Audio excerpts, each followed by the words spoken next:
L'info éco avec Capital. On commence par l'info pratique Capital.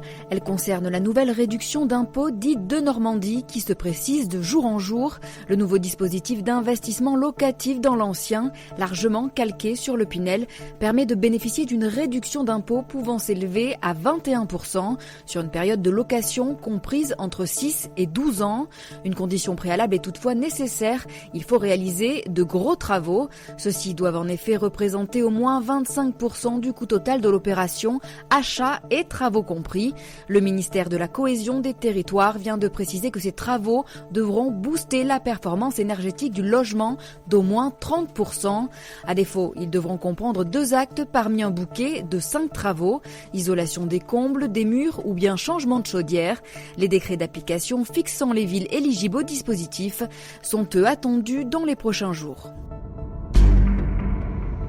On passe au chiffre du jour. 3 € par jour, c'est le prix moyen d'une assurance neige prenant en charge les éventuels accidents d'un séjour au ski.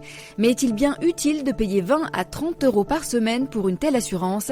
Pour y voir plus clair, Capital fait le point sur les protections dont vous bénéficiez déjà, notamment grâce à vos contrats d'assurance habitation et de carte bancaire. En cas de blessure à la montagne, vos frais de santé vous seront le plus souvent remboursés en bonne partie, que ce soit par la sécurité sociale ou votre mutuelle.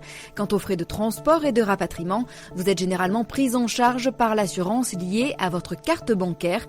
Vérifiez donc bien les modalités de couverture de votre carte. Attention toutefois, si vous êtes adepte du hors-piste par contre, souscrire à une assurance neige peut dans ce cas s'avérer préférable. Le coup de gueule du jour est de nouveau poussé contre les passoires énergétiques. Dans un rapport parlementaire sur la transition écologique, les députés Bénédicte Peyrol et Christophe Bouillon formulent une proposition choc: exclure du marché locatif les biens immobiliers les moins performants du point de vue énergétique.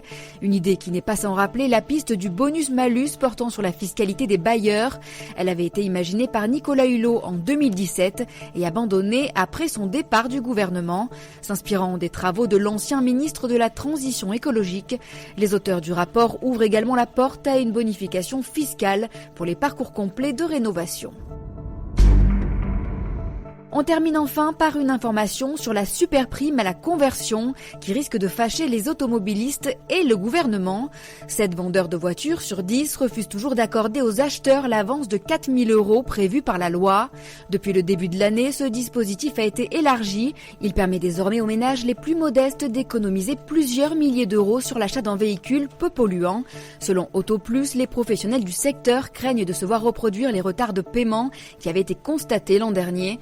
Le gouvernement s'est quant à lui engagé à rembourser aux vendeurs les arriérés de primes de 2018, ainsi qu'à réduire les délais de remboursement pour 2019. C'était l'info éco avec Capital.